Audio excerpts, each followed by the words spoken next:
And let's be clear, it is already illegal to kill a baby. We know that. To suggest otherwise is a deliberate and callous smear against providers and patients who find themselves in heartbreaking, traumatic situations. It is heinous and absurd suggestion. Now, Americans are rightly worried about what will happen to their reproductive rights under total Republican control of government. And that's because they are painfully aware of what is happening already every day because of Republican bans. Women are being denied the care they need. They're being told they have to get sicker first and told they have to go to a different state.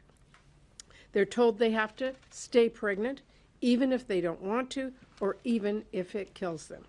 That is the state of women's health in states across America today, and it is profoundly alarming that now Republicans are doubling down here to make things even worse. So today we are here on the anniversary of Roe v. Wade to say we are going to do everything we can to continue to push back against Republicans' anti-abortion, anti-women extremism. With that, let me turn it over to our leader, Senator Schumer. Who is also not going anywhere. Not going anywhere. Except right here to the podium. But first I want to thank Senator Murray. She has been just such an amazing leader on the issue of choice, on the issue of women's rights, on the issue of women's health care. She's amazing. She's a blessing, not only to the Senate, but to the country. So thank you. And I thank my other colleagues, Senators Smith and Shaheen, who also have been fighting this fight for so long. Whenever there's a fight, they're all here on these issues. So we're 2 days into Donald Trump's presidency, and they're already breaking their promises. Remember that one? We're going to leave it up to the states. That's out the window. We believe in what doctors and women say. That's out the window.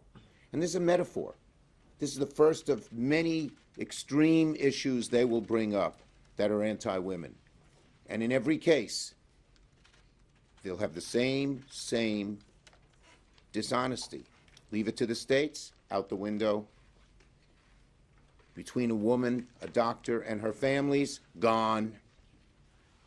That's what they're doing. Instead of attacking reproductive care, today would be a great day for Senate Republicans to lower the cost of groceries. It would be a great day for Senate Republicans to do something to make our drugs more affordable. It would be a great day to help Americans buy a home. If nothing else, it would be a great day for Senate Republicans to simply trust women and leave their health care choices up to them. Senator Shaheen. Well, thank you, Senator Schumer. Thank you to Senator Murray and Senator Smith for your leadership. Thank you all for joining us this afternoon. This is the anniversary of the Roe v. Wade decision in the Supreme Court.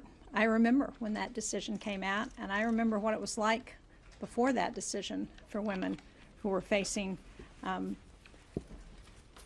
unexpected and unplanned for pregnancies.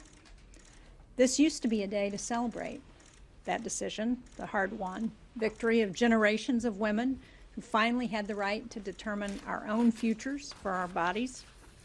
But since the Dobbs decision in 2022, this day now shows how far we've gone in the wrong direction.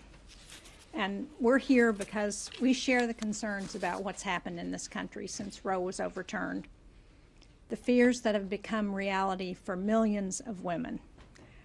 And I hear from people in New Hampshire, we hear from women across the country. And it's especially frustrating that our Republican colleagues, not all of them, we have some who believe that women should make their own decisions, but for those who have sponsored the Langford bill that Senator Murray referred to, it's particularly frustrating that this is being done on the first week that this new administration has taken office. Because once again, we're seeing, as my colleagues have said, that they're taking aim at women's reproductive health care. Instead of focusing on what the American people want, which is to find ways for us to work together to lower costs, to make health care more accessible, to address the reproductive health of women, what this legislation would do is to put women's lives in danger. And while all Americans struggle to make ends meet, struggle to afford the basic health care that they and their families need. This is what we're being given by the new administration.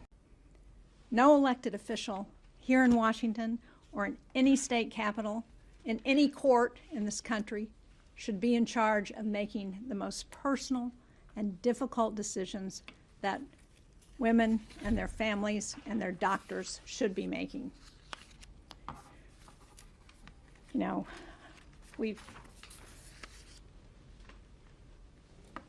should be here voting on legislation to make health care more affordable, to make women's access to care better when women are dying across this country because of the Dobbs decision.